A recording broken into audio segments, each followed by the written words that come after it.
Olá, pessoal. Eu me chamo Carlos Henrique Costa da Silva, sou docente do Departamento de Geografia, Turismo e Humanidades e também docente do curso de licenciatura em Geografia da Universidade Federal de São Carlos, campus Sorocaba. Estou aqui hoje para dar início ao quarto dia de atividades da 12ª Semagel, Semana de Estudos da Geografia da UFSCar Sorocaba. Bom, no contexto do estado de São Paulo, a geografia de Sorocaba, aqui da UFSCar, a gente pode dizer que é bastante jovem. Iniciamos nossas atividades dentro, do programa Reúne, em 2009. De lá para cá, nesses últimos 12, 13 anos, com muito trabalho, dedicação, lutas e muitos resultados positivos no âmbito do ensino, da pesquisa e da extensão, investimos muita energia, tanto individual quanto coletiva, para auxiliar a compreensão dos problemas sociais, econômicos e ambientais da região de Sorocaba, né? Essa região aqui em Sorocaba, que abrange também o sul do estado de São Paulo, pode ser considerada, pelos resultados das pesquisas acadêmicas, a que menos teve, nos últimos 50 anos, pesquisas de geógrafos auxiliando na compreensão da problemática regional. Esse grupo de professores também, que se inicia em 2009 na graduação, passa a partir de 2017 também a atuar na pós-graduação, em nível de mestrado, revelando que a nossa trajetória é feita por muito esforço, dedicação e também por conexões nacionais e internacionais em nossa pesquisa e em nossas trocas de resultados entre grupos acadêmicos e grupos de investigadores. No contexto da pandemia da Covid-19, o ensino remoto nos obrigou a buscar diferentes formas de interação, uma imposição. Esta é a segunda edição da Semagel de maneira virtual. Todas as 10 primeiras edições, obviamente, foram presenciais e com muito gosto e com muito prazer.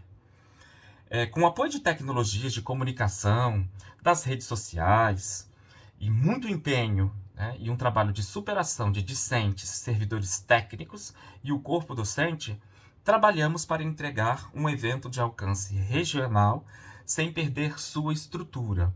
Portanto, essas 2 semanas que realizamos em 2020 e 2021 possuem a mesma estrutura das semanas presenciais.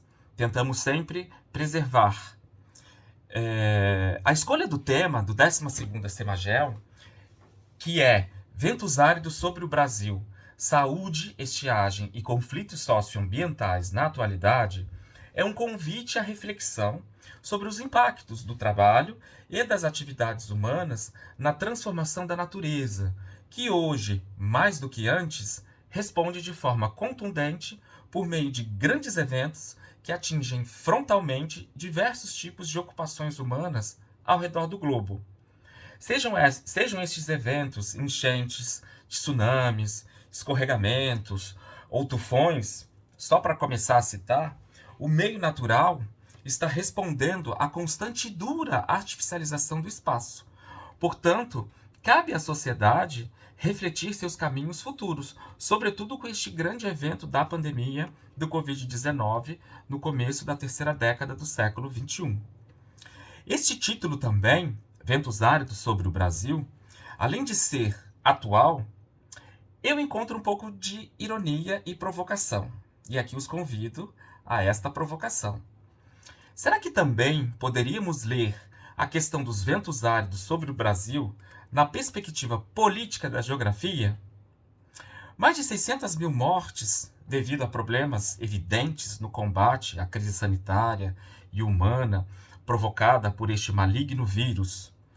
E no ritmo daquela horrível frase, deixa a boiada passar, os ventos áridos sobre o Brasil nos conduzem a tentar interpretar, entender os diversos matizes que existem nessa conjuntura política e cultural caótica, sem precedentes em nossa jovem democracia. Será que poderíamos ler estes ventos áridos a partir da secura e inanição do pensamento crítico, da falta do diálogo, da compreensão do pensamento do outro com o qual dialogamos? Será que também a gente não pode ler estes ventos áridos a partir de uma expansão muito bem entendida e deflagração das chamadas fake news como forma como uma forma, né, de que esses parasitas políticos buscam provocar a desordem social e econômica e implantar essa sensação de caos? Bom, fica aqui o convite a este debate. Após 3 dias de atividades síncronas, que a nossa semana, a 12ª semana, organizou, que foram, né, a mesa e a conferência de abertura, a apresentação de trabalhos acadêmicos e o lançamento de livros, e o oferecimento de mini-cursos, a este 4º e último dia, nós reservamos para a conferência de encerramento da 12ª Semana da Geografia. Para esta atividade, convidamos o professor doutor Sidney Gonçalves Vieira, da Universidade Federal de Pelotas, Rio Grande do Sul, o qual apresentamos um título bastante provocativo, o qual seja Fazer Ciência em Momentos de Pandemia, a Geografia como Possibilidade em Meio à Crise. Fica aqui, né, eu vou fazer a apresentação do professor Sidney, que de maneira muito gentil, aceitou participar do nosso evento e proferir esta conferência com um tema tão interessante, porque o professor Sidney, eu posso dizer que ele é um grande colega de trabalho, mas um grande amigo, que esteve presente em diversos momentos, especificamente da minha formação acadêmica. Eu conheço o professor Sidney desde o início, desde 2001, né, 2001, se eu não me engano, vão fazer 20 anos. Nós dividimos o mesmo grupo de pesquisa na Unesp de Rio Claro, enquanto eu estava desenvolvendo, né, finalizando o meu curso de graduação e depois o meu mestrado. E com a defesa e com o meu doutoramento, desde 2008 para cá, eu e o Sidney temos trabalhado intensamente em diversos projetos, em diversos eventos, e uma troca muito interessante. Então, o aceite, né, que o Sidney que o Sidney fez, né, para a participação aqui com um tema tão interessante também vem, claro, dessa cordial relação de amizade que ele tem com a UFSCar Sorocaba. Para apresentar o professor Sidney, é importante destacar alguns pontos, né, de seu trabalho na Universidade Federal de Pelotas e no contexto da região sul, do Rio Grande do Sul também. O professor Sidney, ele é pós-doutor pelo Departamento de Geografia da Universidade de Barcelona, Espanha, e também realizou, e também é pós-doutor pela Universidade de Buenos Aires, aqui Argentina, né, no ano passado, 2020. O Sidney, ele atravessou a pandemia em outro país, né, fazendo o seu pós-doutorado. Isso é um fato bastante interessante. Ele é graduado em Geografia, mestre em Planejamento Urbano e Regional na Universidade Federal do Rio Grande do Sul, especialista em Ciências Sociais, Sociologia pela Universidade Federal de Pelotas e também é bacharel em Direito pela UFPEL. Ele foi professor visitante na Faculdade de Filosofia e Letras, em Buenos Aires, e bolsista de Produtividade em Pesquisa, PQ2, do CNPq. Ele também foi diretor, né, na UFPEL, do Instituto de Ciências Humanas de Ciências Humanas, e também é docente permanente em 2 programas de pós-graduação estrito sensu.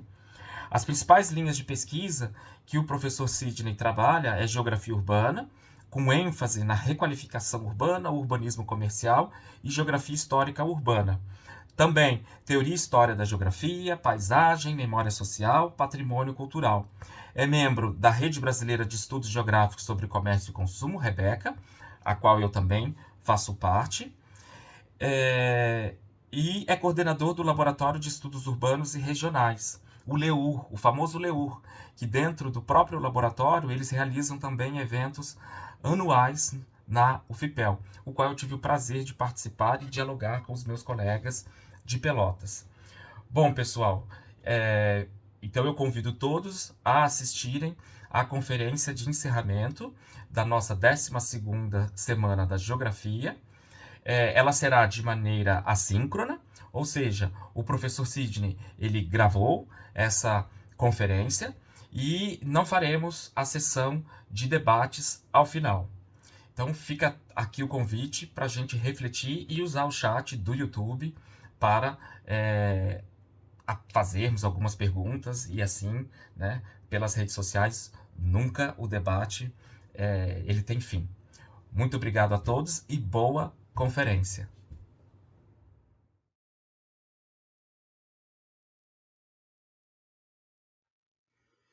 Olá, pessoal.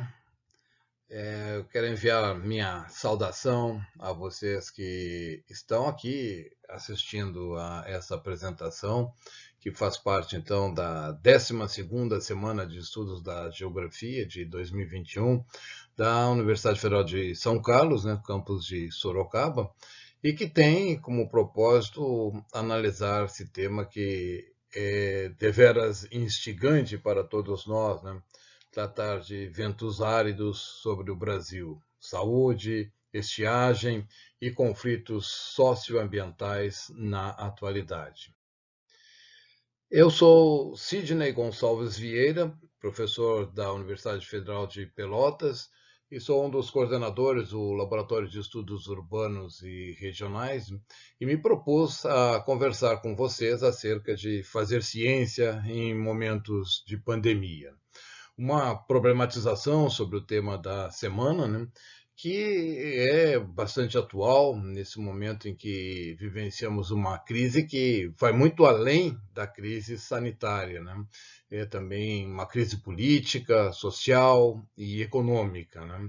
E para nós que trabalhamos com a geografia, tanto no bacharelado quanto na licenciatura, é muito pertinente nós avaliarmos as nossas possibilidades e o alcance do nosso trabalho nesses momentos tão cruciais e diferenciados que vivemos na atualidade, né?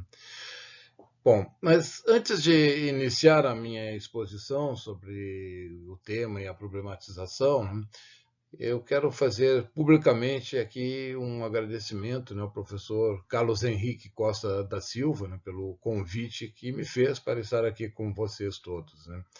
Muito me orgulha poder atender a essa solicitação feita por um colega por quem eu tenho uma grande admiração, né, e com quem já tenho trabalhado diversas vezes em pesquisas e outros trabalhos acadêmicos, né. E para mim, que conheço o Rico há bastante tempo, né, desde que ele estava na graduação, é sempre muito bom participar de atividades que ele coordena, que ele participa também, né, porque é uma pessoa de tamanha capacidade profissional e acadêmica que nos deixa muito orgulhosos, né, de estarmos juntos com ele. E, além disso, é um grande amigo do ponto de vista pessoal. Então, eu tenho que agradecer, muito obrigado, Rico, mais uma vez pelo convite, né? E espero que possamos continuar trabalhando juntos por muito tempo ainda, né? E da mesma maneira que agradeço, né, eu quero também expressar a minha satisfação em falar com vocês da Universidade Federal de São Carlos, do campus de Sorocaba, né, por poder conhecer novos colegas de profissão, poder compartilhar nossos interesses e as nossas paixões, né, pela geografia, né. Eu agradeço, né, por me receberem aqui e espero que possamos compartilhar mais vezes momentos como estes que estamos compartilhando hoje aqui nesta semana. Muito bem, dito isso, logo que recebi o convite, né, e verifiquei o tema proposto, né, dois autores e dois conceitos me vieram à mente quase que de uma forma imediata, né, como os mais propícios para que nós pudéssemos, então, fazer uma análise das possibilidades da geografia diante da crise, né? Porque são duas entradas, eu diria, né, para que nós possamos abordar de uma forma crítica e profissional, né, que nos permita tratar do cotidiano como uma possibilidade em meio à crise, né? E claro que primeiro é importante nós situarmos esses conceitos, né, que são os conceitos de paisagem na geografia cultural, a partir, sobretudo, da conceituação trazida por Dennis Cosgrove, né, e o conceito de espaço social, né, produção do espaço, né, que nos traz Henri Lefebvre, né, na sua vasta obra, né, sobre a produção do espaço e do espaço urbano, né? E, em primeiro lugar, quando falamos de paisagem, né, e aqui trago então a perspectiva da geografia cultural, como eu disse, é preciso contextualizar, né, porque a primeira impressão que temos na geografia acerca da paisagem é aquela impressão que vem a partir de Carl Sauer, né, da escola de Berkeley, na Califórnia, né, que é uma contraposição ao funcionalismo da escola de Chicago, né, que nos apresentava, então, uma versão da análise da realidade a partir de um estudo quase que ecológico da sociedade, né? Isso na escola de Chicago, né? E a escola de Berkeley, né, privilegia o estudo da cultura, né, numa perspectiva que analisa a cultura nos seus aspectos fundamentalmente materiais, a morfologia da paisagem, os artefatos, os elementos históricos da cultura, do passado, sobretudo, né? Um conceito de cultura, né, que é muito limitado do ponto de vista que nós entendemos hoje, né, que abrange também os aspectos imateriais subjetivos, né, que estão presentes na cultura, né? E essa perspectiva de sauriana ou da escola de Berkeley, né, que predomina desde os anos 1925 até os anos 1970, né, só começa a ser substituída por uma outra perspectiva, né, quando a geografia, então, incorpora uma série de elementos mais próximos da fenomenologia, da análise hermenêutica, né? E inclui, então, elementos subjetivos e que fazem da cultura, né? Fazem a cultura aparecer com uma perspectiva muito mais abrangente e significativa do ponto de vista também imaterial, né? E isso muda, então, a perspectiva da conceituação de paisagem, inclusive, né, como eu espero que possamos ver na sequência, né?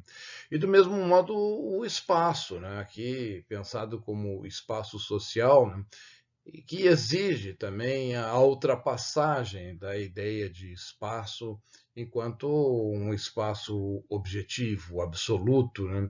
Vindo lá daquela física newtoniana, né? Que pensava o espaço como algo dado, como algo em si. E aqui a ideia de espaço social vai se contrapor a essa ideia, né? Justamente porque entende o espaço na perspectiva da sua produção e uma produção aqui entendida especificamente como uma produção social.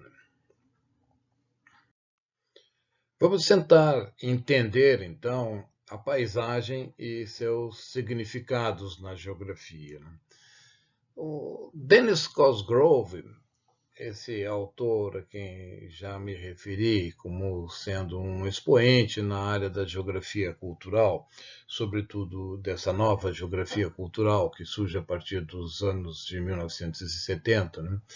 Em um artigo bastante conhecido, que se chama A Geografia Está em Toda Parte, né, ele descreve o seu cotidiano em uma manhã de sábado, né, em que ele vai às compras, passeia pelo mercado, visita lojas, passa por diferentes grupos, por pessoas de etnias diferentes, né? E ele está ali como uma pessoa comum, como um cidadão, um consumidor, né? Mas ele se dá conta que todas essas composições e relações que ele está observando, né, também permitem uma análise científica, uma análise geográfica na sua postura, né? E foi isso que me convidou a fazer uma analogia, né, a partir dessa proposta, né, de analisar a perspectiva da geografia em meio à crise, né, porque nós também precisamos ver o nosso cotidiano atual, não apenas esse cotidiano da pandemia, né, que nos apresenta lojas fechadas, protocolos de distanciamento, necessidade de higienização, mas também da própria crise que vai além dessa crise sanitária, né, como uma crise política, né, que nos põe em enfrentamento com diferentes posturas políticas, né, a crise social e econômica, né, que nos apresenta, então, distintas perspectivas, né, de relacionamentos de trabalho e relacionamentos sociais, né. Todo esse cotidiano, né, ele permite uma análise geográfica, né, com um olhar diferenciado a partir da geografia, né? E foi essa analogia que eu fiz com o artigo do Dennis Cosgrove, né, quando ele diz que a geografia está em toda parte, né?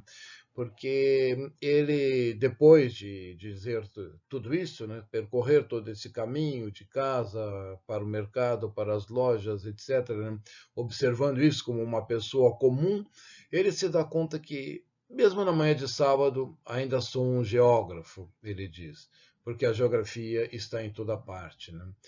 E isso serve para nós também, né? Devemos dizer o mesmo com relação ao nosso cotidiano, às novas realidades, às paisagens, aos conteúdos implícitos nessa paisagem, né? E o que eu quero propor, né, que estou propondo fazer aqui é justamente essa análise, né, da geografia como uma possibilidade em meio à crise, né, como uma ciência e uma disciplina dotada de uma capacidade de análise e de investigação capaz de fazer frente a todos esses momentos de ruptura, né? E se colocar como uma proposta científica, não só de análise da realidade, mas também e fundamentalmente, né, de enfrentamento dessa crise, né, através de proposições e posicionamentos sobre a realidade, né? Então, para fazer essa análise, né, a partir do cotidiano, a partir do nosso dia a dia, né, a proposição se volta para o uso de conceitos próprios da nossa ciência, né, entendidos necessariamente em sua plenitude, para que possam ser um referencial competente e completo para essa análise, né? Isso nos leva, então, a pensar nesses conceitos, né, dos quais faço a sugestão aqui que utilizemos, né, de paisagem e espaço social, né, dentro dessa perspectiva de aprofundamento, né? E a primeira coisa é pensar na paisagem e seus significados na geografia, né? E se analisamos dessa maneira, nós observamos que os enfoques tradicionais sobre a paisagem na geografia, né, nos mostram um privilégio muito grande da natureza e das formas. Obviamente que a paisagem é o estudo de formas, de objetivações no espaço, né, de transformações que são formalizadas, então, no espaço por intermédio da paisagem. Mas essas formas, né, elas, da maneira como são analisadas às vezes, né, enquanto paisagem tradicional, elas excluem a maravilha do mundo humano, né? Elas excluem a humanidade, né? Porque não conseguem contemplar os desejos, as aspirações, os sonhos, né, que as pessoas têm ao produzir a paisagem, né? E isso é necessário, porque dessa maneira sufocam as paixões inconvenientes, né, que não se querem mostrar, né? E deixam, sobretudo, escapar essa humanidade que existe na paisagem, né? E precisamos, então, pensar na geografia humana e na paisagem como uma humanidade, né? E para isso a proposição é que a gente faça uma análise dessa paisagem, né, a partir do estudo da paisagem, da cultura e do simbolismo, né, que estão indissociavelmente presentes nesses elementos. Então, como eu dizia, a paisagem nessa perspectiva contemporânea da geografia cultural, né, ela é o estudo das formas visíveis. É, entendemos, né, sempre que o estudo da paisagem vai ser o estudo das formas, né, mas contempla muito mais do que apenas as formas, né, contempla também uma maneira de articularmos o nosso pensamento, né, e entendemos o mundo a partir dessas formas, né? São maneiras de ver o mundo nessa perspectiva, né?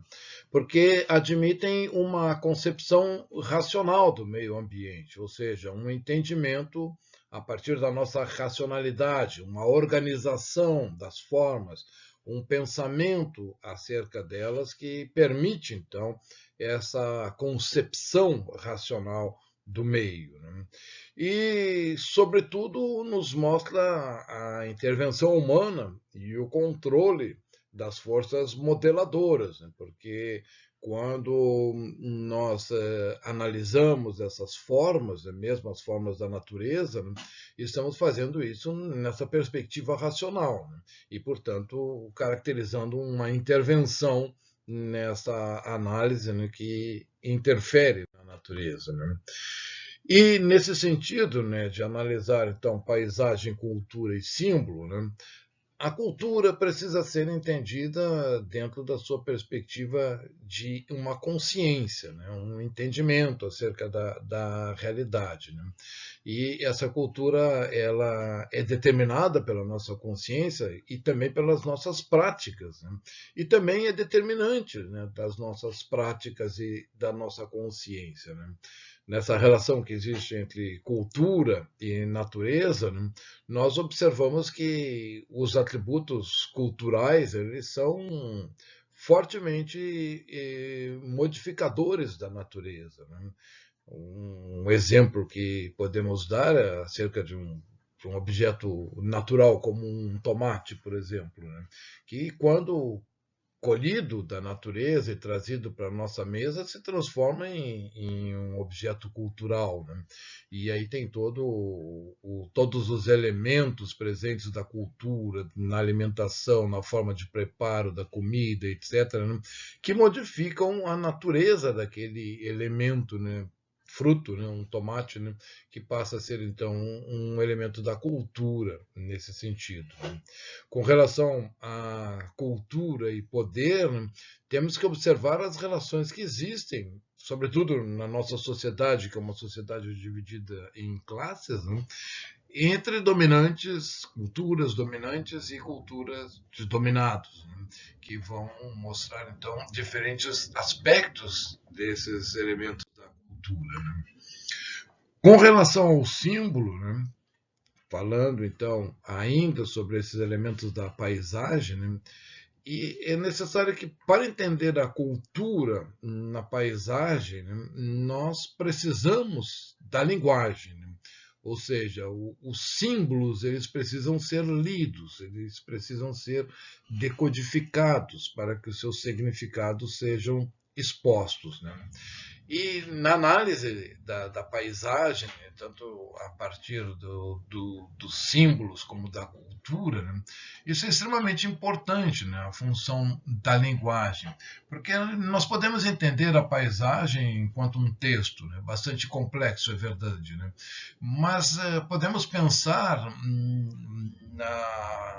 na capacidade que nós temos de fazer uma leitura reversa dessas formas, né, para buscar entender a sociedade que as produziu. Porque é certo que nas formas, né, está contido também o sonho, as intenções, os desejos dos sujeitos concretos que produziram aquelas formas.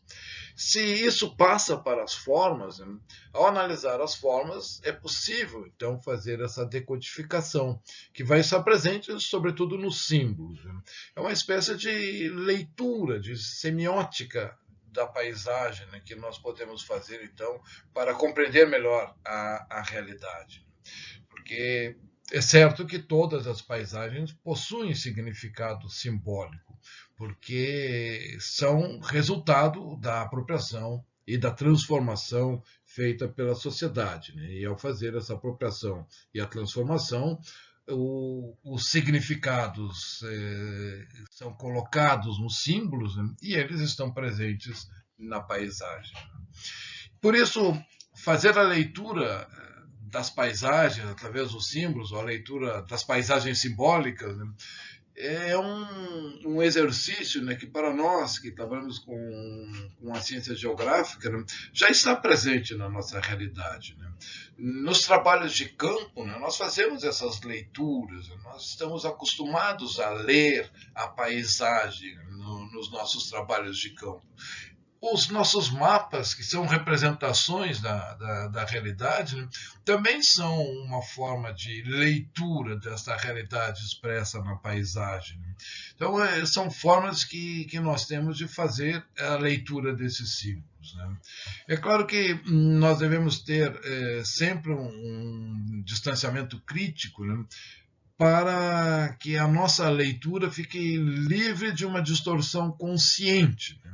Ou seja, nós devemos nos aproximar da paisagem, ainda com esse distanciamento, né, sem um pré-juízo, sem um pré-julgamento, né, de forma que possamos fazer uma análise, uma leitura livre dessa distorção consciente quando já vamos para a análise imbuídos de algum resultado prévio, de algum juízo estabelecido antes. Temos que ir em busca das evidências, ou seja, daqueles elementos que evidenciam, então, essas marcações que são feitas pela sociedade na paisagem. E esses símbolos, né, que nos permitem a decodificação de paisagens, né, nos permite, então, a identificação, uma espécie de tipologia de paisagem, né, que podemos estabelecer exemplificativamente, né, como propõe o próprio Dennis Cosgrove neste artigo, né, no sentido de que alguns elementos já denotam na paisagem, né, a existência dessas distinções. Por exemplo, as paisagens da cultura dominante, né, que são evidentes, né, nessa sociedade, como eu disse, tão complexa. Né, os modos da cultura dominante, as suas relações sociais, elas se expressam na paisagem. Então, por exemplo, nas casas dos condomínios de luxo, nas ruas repletas de automóveis, né, são expressões de uma sociedade que preza por esses valores, né, dominantemente preza por esses valores, né, e os impõe na paisagem, né, de forma predominante. Então, a cultura dominante, ela aparece fartamente na paisagem. Mas também existem paisagens alternativas, né, aquelas paisagens que representam movimentos ou grupos, né, que não tem, quase nem sempre tem uma permanência no tempo, né? Mas que em alguns momentos expressam também nas formas, né, esses interesses diferentes e alternativos, né, em relação à cultura dominante. Né? Também reconhecemos paisagens residuais, né? Aqueles elementos que permanecem na paisagem de outras épocas, né, que implicam em uma espécie de inércia, né, na transformação do espaço, né, e que são um exemplo típico de resíduos de outros tempos, e às vezes de um grupo ou de uma determinada técnica, né, que permanecem no espaço como resíduos. Né. Também reconhecemos paisagens emergentes, né? Sobretudo de grupos novos que expressam a sua cultura, né? E que buscam, então, impor marcas na paisagem, né? De forma a serem reconhecidos. Né? Assim como também reconhecemos paisagens excluídas, né? Sobretudo daqueles grupos ou de técnicas, né, que estão em desuso ou que são visivelmente subalternizados pela sociedade, pela cultura dominante, né, e que aparecem em uma forma excluída. Né. Isso também vale para as relações sociais, né, em que são excluídos grupos minoritários, né, que muitas vezes não têm maneira de se expressar tanto nas relações sociais e muito menos ainda na paisagem. Né? Mas é possível identificar essas paisagens desses excluídos também como uma paisagem evidente na nossa realidade. Muito bem, mas eu disse no início, né, que a proposição não abrangia apenas os aspectos de uma geografia cultural, né, uma análise da paisagem a partir desses fundamentos da geografia cultural.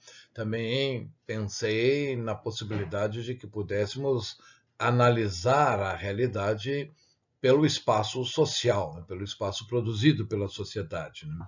Isso nos coloca à frente a uma outra demanda, né, que se nós queremos nos propor a dar à geografia esse instrumental, né, para ser uma possibilidade em meio à crise, né, de fazer ciência, né, nós temos que fazer isso com uma carga metodológica e teórica bastante competente, né, de forma que possamos efetivamente produzir algo que seja de real utilidade, né, para a sociedade. Né.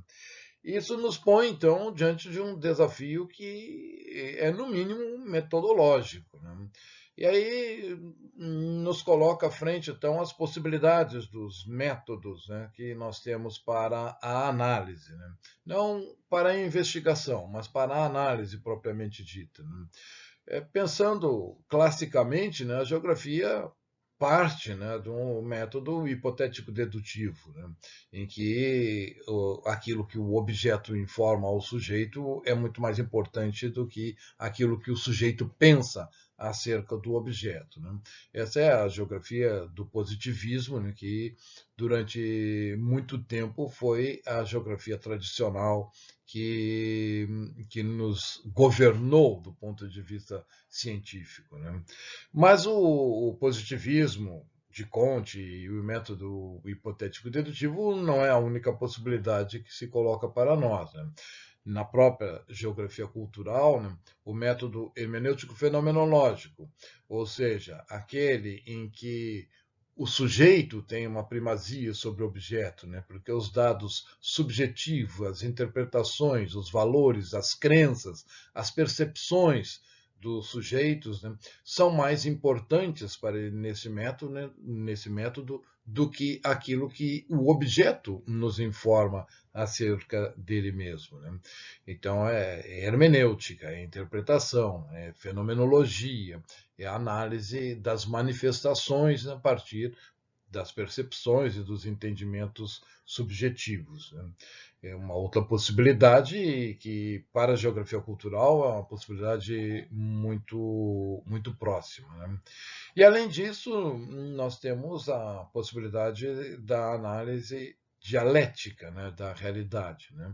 Partindo, então, de uma ideia que há uma interposição entre sujeito e objeto, né, de forma que haja uma valoração dos dois sem uma distinção entre aquilo que o sujeito pensa e aquilo que o objeto nos informa, né? Que é uma possibilidade bastante complexa, né, e muito rica de análise da realidade que eu, particularmente, tenho recomendado, né, como um método de análise, né? E nessa recomendação, né, faço uso, aqui eu digo, de para além da cultura e dos símbolos, né, justamente porque nós estamos ultrapassando esse ambiente hermenêutico fenomenológico, né, da geografia cultural, né, e avançando para uma proposição do método dialético, né, na análise da paisagem, né. E essa análise da paisagem a partir da dialética, né, pressupõe que nós vejamos a realidade, né, com essa característica de que há no presente uma aparente simultaneidade, né? Uma aparente simultaneidade no sentido de que os objetos todos aparecem ao mesmo tempo, são, nesse sentido, simultâneos. Quando nós vamos a campo, quando nós nos deparamos com uma realidade concreta que queremos estudar, né, os objetos e a realidade se mostram simultânea, né? Todos estão sincronamente junto conosco, né?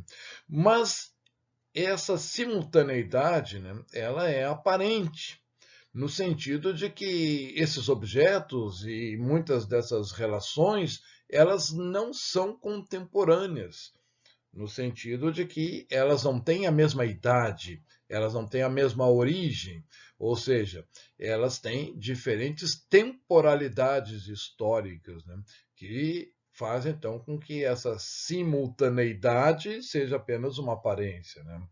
E isso é visível na paisagem, né? Quando nós observamos elementos construtivos, né, numa cidade, né, e que mostram prédios atuais com prédios mais antigos, né, e evidenciando então essas temporalidades históricas diferentes, né, que, apesar de serem simultâneos no presente, né, estão contidos nas formas, né? E isso nos leva a pensar, então, na paisagem como um acúmulo desigual de tempos, né?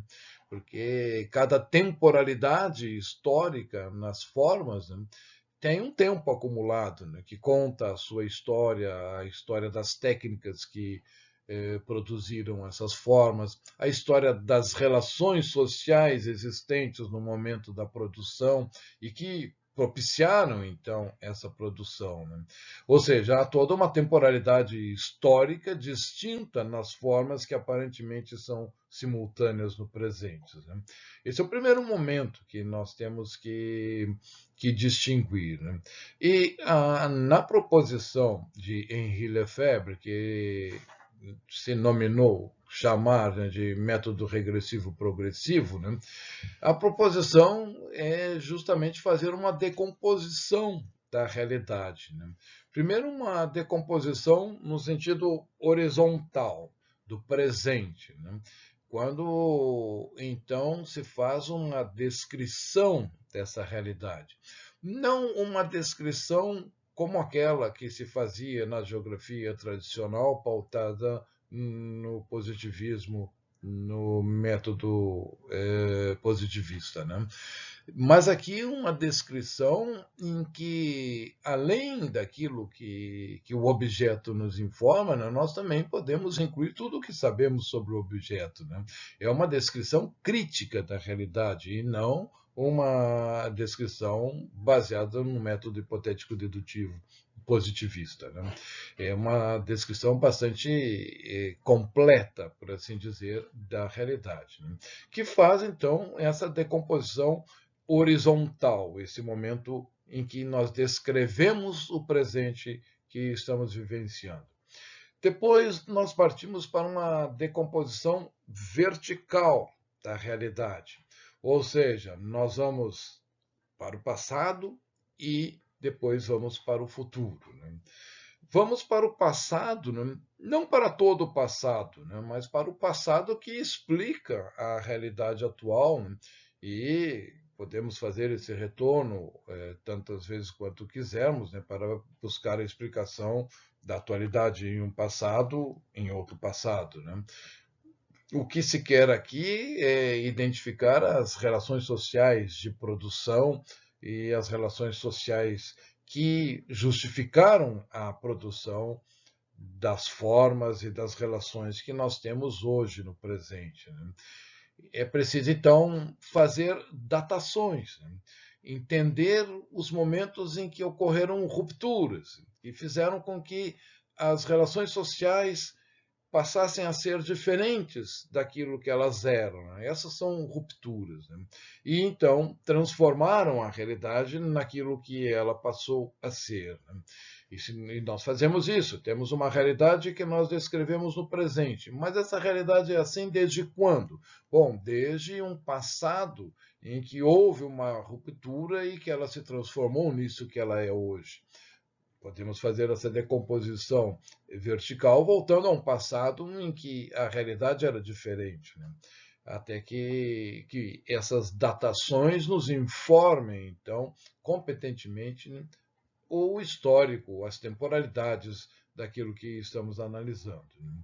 Feito isso, nós temos que apontar para as possibilidades, porque o espaço pensado dessa maneira ele nunca está pronto, ele sempre tem essa virtualidade, aquilo que ele ainda não é e que poderá vir a ser, que basicamente se entende como contradições não resolvidas no presente, e que apontam, então, para possibilidades no futuro, que nós teremos que vivenciar para ver se executam ou não.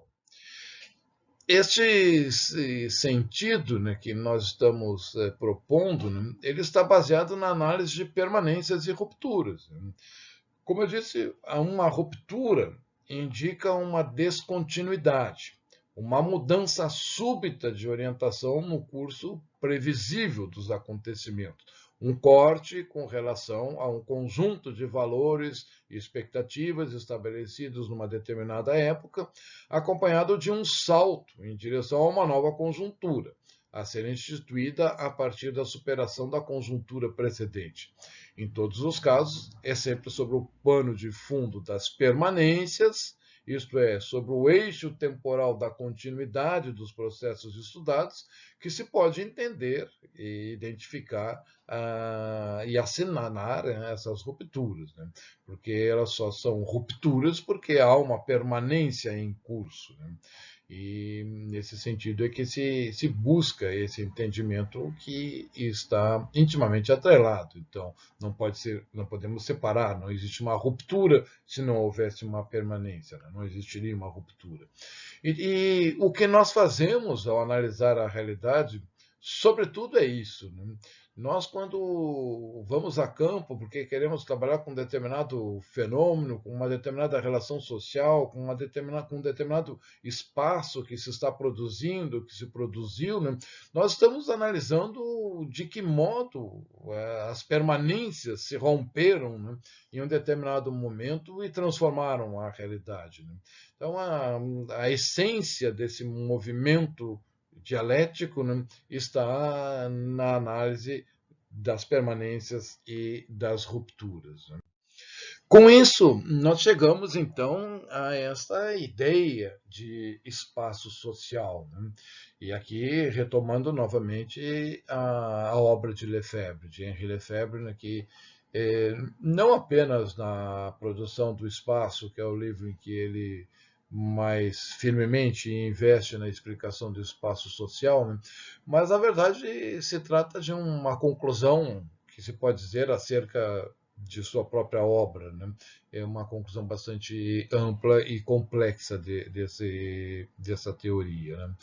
E segundo Schmitt, né, é fundamental para a compreensão da teoria de Lefebvre, né, entender um conceito específico de dialética, né, que não é o da dialética formulada a partir de Hegel e de Marx exclusivamente, né. Lefebvre utiliza Hegel, Marx e Nietzsche também, né, para desenvolver uma versão da dialética, né, que em muitos sentidos é original e independente em relação à dialética que nós costumeiramente observamos na filosofia, né? E não é à toa que se chama muitas vezes de trialética, né? Em virtude de que não se contenta em analisar binários em transformação, né? Não se contenta com aquela da afirmação, a negação da negação, né? Como aparece numa dialética clássica, né? Mas analisa três elementos, né? Que estão em constante relação entre eles, né? Mas que nunca são a resposta e o resultado do relacionamento de dois deles, né? Então, isso é uma complexidade nessa dialética pensada e elaborada por Lefebvre, né? E outro fato, além deste, de que existe um conceito específico de dialética em Lefebvre, né, é o fato de que a teoria da linguagem, né, que o Lefebvre desenvolve a partir, sobretudo, de Nietzsche, né, ela é fundamental para a apresentação dos seus conceitos, assim também como a fenomenologia francesa, né, que as contribuições de fenomenólogos como Maurice Merleau-Ponty e Gaston Bachelard é extremamente diferenciada na obra de Lefebvre, né, em relação a outras contribuições também na área da fenomenologia, né? Isso nos leva, então, a entender que a teoria da produção do espaço em Lefebvre inicialmente não despertou maior interesse na época do seu lançamento, no início dos anos 70, né? Ainda que os seus textos sobre o marxismo, a cidade, a vida cotidiana tenham sido amplamente lidos nessa época, né? Mas atualmente é que essa teoria tem despertado maior interesse, né, sobretudo pela valorização dos temas espaciais que decorrem dos processos de globalização e de urbanização na sociedade, né? Essas novas configurações do espaço e do tempo, né, que determinam o nosso mundo clamam, então, por novos conceitos de espaço correspondentes às condições sociais contemporâneas. E, nesse sentido, surge a possibilidade de usar, então, esses conceitos, né, sobretudo de espaço social, nessa análise, né? E, nesse sentido, o espaço social, né, podemos dizer que está diretamente ligado à realidade social, né? Não existe, como eu disse lá no início, né, o espaço em si mesmo. O espaço e tempo não são fatores puramente materiais, né? São aspectos da vida prática social, da prática social, e, portanto, resultado e condição da produção da sociedade. Nesse sentido, né, surge a necessidade de nós analisarmos essas trilogias, né, que vêm na produção social do espaço social, né, que estão aqui demarcadas, né, como a prática espacial, as representações do espaço, os espaços de representação, de um lado, né, e de outro lado, o espaço percebido, o espaço concebido e o espaço vivido, né? A prática social, né, precisa ser entendida como uma dimensão material da atividade, né, e das interações sociais, né? Ela mostra um sistema resultante da articulação e da conexão de elementos ou atividades, né? Em termos concretos, pode-se dizer que as redes de interação e comunicação que se erguem na vida cotidiana, como a conexão diária entre a casa e o local de trabalho, ou no processo de produção, as relações de produção e de troca, né? Essas constituem as práticas espaciais, né? Dentro desse entendimento do que seria o espaço social, né? E nós precisamos entender que essas práticas espaciais, espaços de representação e representação do espaço, são dimensões, né, do espaço social, através das quais nós podemos, então, penetrar nessa ideia de espaço social.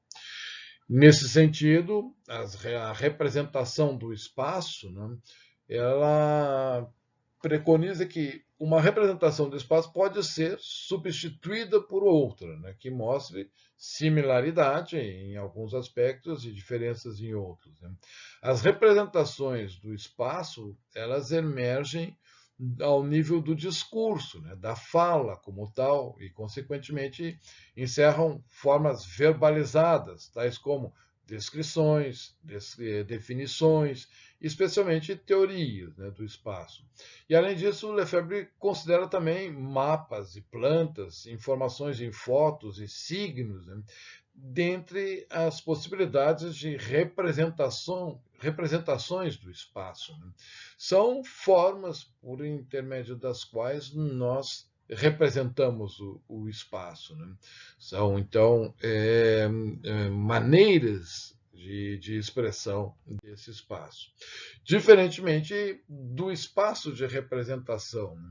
Esse trata-se de uma dimensão simbólica do espaço, né?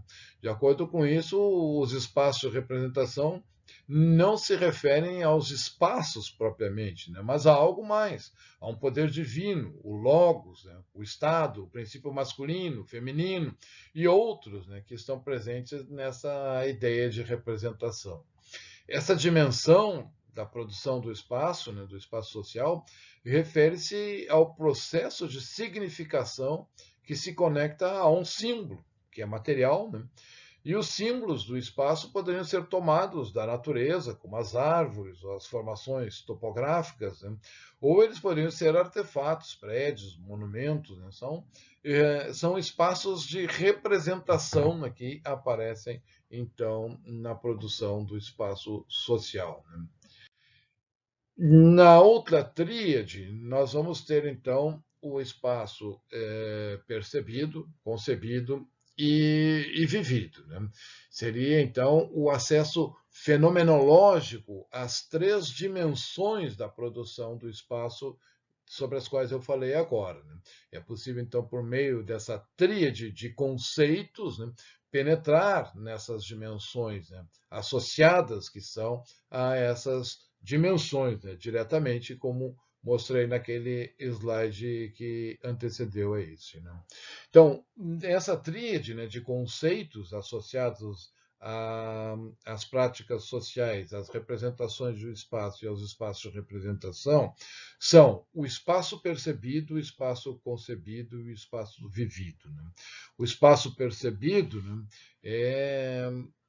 é resultado da apreensão do espaço por intermédio dos sentidos. É a percepção operando, então, para o conhecimento do espaço, né?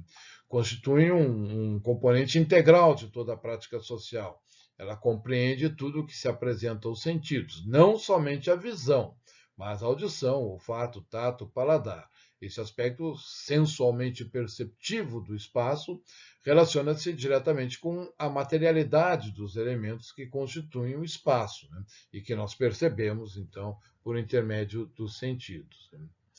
O outro conceito, né, que nos permite, então, esse acesso fenomenológico às três dimensões do espaço, né, é o conceito de espaço concebido, né? O espaço não pode ser percebido, né, enquanto tal, sem ter sido antes concebido, né, em pensamento, né?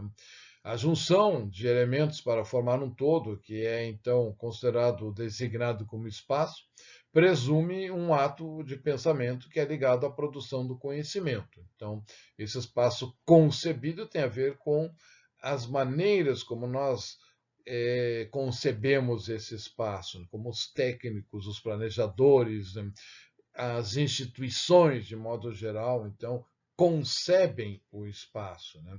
Diferentemente daquele que é percebido por nós, né? Se trata aqui, então, de quase que de uma institucionalização do espaço. E, por fim, né, nessa tríade, né, do concebido, percebido, está o espaço vivido, que é a terceira dimensão da produção do espaço, que é a experiência propriamente vivida do espaço. Essa dimensão significa um mundo assim como ele é experimentado pelos seres humanos, né, na prática da sua vida cotidiana. E nesse ponto, Lefebvre é inequívoco, né? O vivido, a experiência prática, não se deixa exaurir pela análise teórica, né? Ele necessita dessa experiência. Então, essas dimensões do espaço, né, as práticas sociais, os espaços de representação e a representação do espaço são acessíveis por intermédio desses conceitos de espaço percebido, espaço concebido e espaço vivido, né? São fundamentos por intermédio dos quais nós podemos fazer a análise da nossa realidade, né? Sem pensar em um esgotamento de cada um deles, né? No sentido de que podemos fazer uma análise do espaço vivido, ou podemos ir a um outro lugar e fazer uma análise do espaço percebido. Não, esses três elementos, eles sempre funcionam em conjunto. Isso é a trialética, né? Nós não podemos objetivar um em detrimento do outro, né? E da relação de dois não resulta um terceiro, né?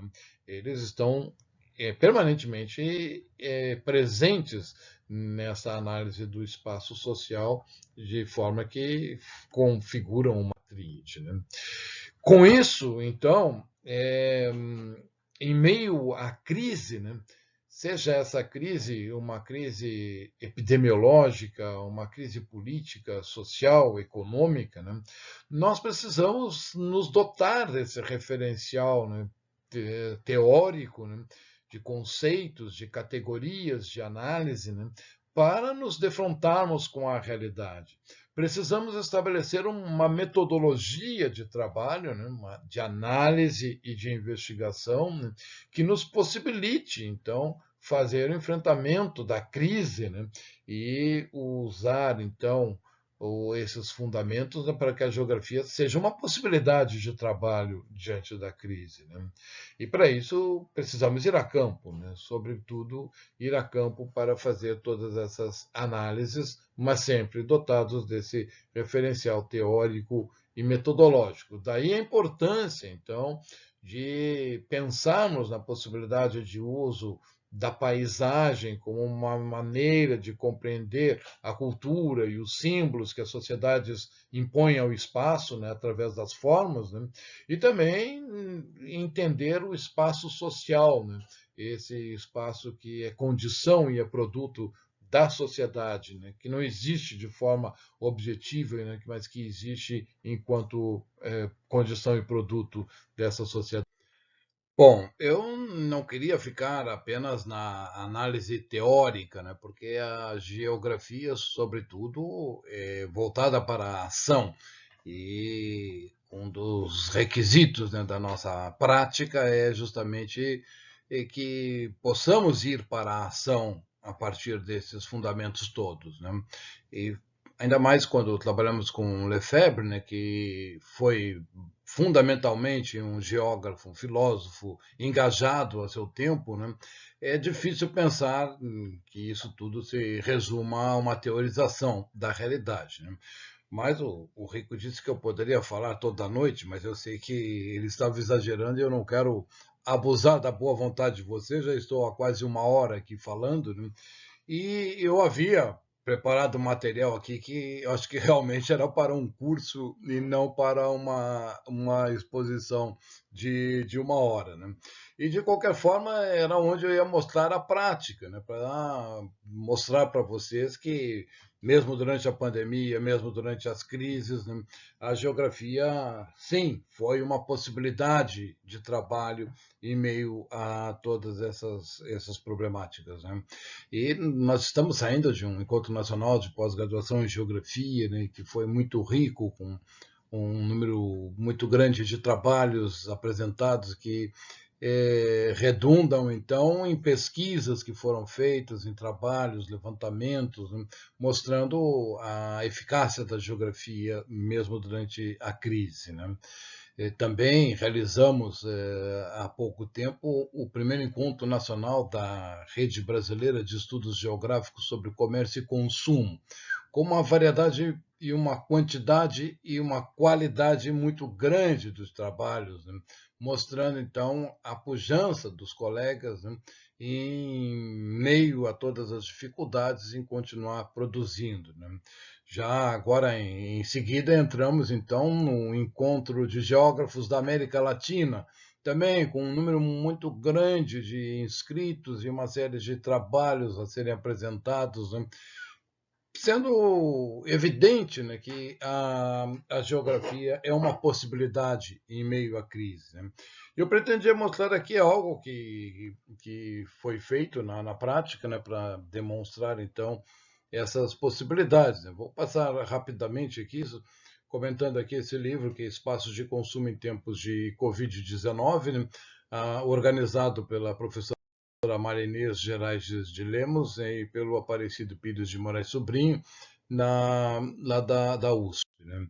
E aqui, pelos os capítulos que temos aqui, uma dezena de capítulos, né, evidencia, então, uma série de trabalhos que fazem análise sobre essa realidade pandêmica, né, e que seguem nessa linha de fundamentos que eu estava falando, né? Aqui o artigo da nossa colega Silvia Aparecida Guarnieri Ortigosa, né, mostrando rupturas, permanências e possibilidades do consumo durante a pandemia e pós-pandemia do novo coronavírus, né? Ou seja, usando apropriadamente, né, desses referenciais os quais eu estava falando agora há pouco, né? Também aqui aparece o trabalho que eu mesmo realizei, né? Lugares de turismo, lazer, comércio e consumo em Buenos Aires, né? Permanências e rupturas, né? Trabalho que eu realizei com a supervisão do professor Rodolfo Bertoncello na Universidade de Buenos Aires, né? Mostrando, então, essa possibilidade de uso desse instrumental, né? E também aparece aqui, né, o comércio e o consumo em espaços residenciais fechados durante a pandemia de Covid-19, né? Carlos Henrique Costa da Silva e Diego de Moraes Benegas, né? Que certamente vocês conhecem também, evidenciando a produção acadêmica, né, que é uma produção que demanda pesquisa, que demanda trabalho, né, e que foi feita durante este momento de crise, né? O trabalho que eu realizei, né, baseado nessa ideia de #BA Capital Gastronômica, né, turismo, comércio e consumo, impactos da pandemia em 2020, né, eu realizei um estágio pós-doutoral em Buenos Aires durante a pandemia, né, com muito confinamento, muitas restrições, né, mas mesmo assim com possibilidades, então, de fazer as análises como eu estava mostrando para vocês, né? Não vou mostrar aqui, vou passar rapidamente para vocês terem ideia de que também foi baseado nessa ideia de permanências e rupturas, né? E avancei além do espaço social na consideração de um espaço diferencial, né? Que é a perspectiva de um espaço em que a sociedade transforma aquele espaço, né? Ah, diante de dificuldades e de imposições que a norma coloca, né? Um marco teórico analisando paisagens já alimentares, né, as foodscapes, né, e dentro dessa perspectiva de permanências e rupturas, né. No estudo de caso foi em Buenos Aires, basicamente, então, trabalhando nos mercados e pátios gastronômicos e nas novas áreas transitórias para pedestres, né, instaladas justamente durante a pandemia, mostrando, então, essa tentativa de criação de um espaço diferencial, ou seja, mesmo diante das restrições, das normas, né, foi possível avançar sobre as ruas e instalar, assim, postos de trabalho e de comercialização de alimentos, sobretudo, né? E claro que isso é baseado em uma proposta, né, do governo da cidade autônoma de Buenos Aires, né, que é essa ideia de constituir Buenos Aires como uma capital gastronômica da América Latina. Aí, então, o estudo de caso foi baseado nisso e se voltou, então, como eu disse, a mercados, pátios e feiras, né? A metodologia explicada aqui, mostrando fundamentalmente aqui a investigação, né, as demandas que se tem em termos de método, né? Os resultados mostram, então, diferentes perspectivas de uso do espaço, sobretudo algumas permanências, né, que se observa na comercialização de produtos, rupturas, né, que foram impostas pelas novas formas de uso que aparecem aqui também na falta de uso desses espaços durante a pandemia, mas fundamentalmente nos novos protocolos, né, que tiveram que ser estabelecidos, né, que passaram a ser rupturas, então, diante dessas permanências, né? Resta saber o quanto disso vai ser uma ruptura e o quanto veio para ficar enquanto permanência, né?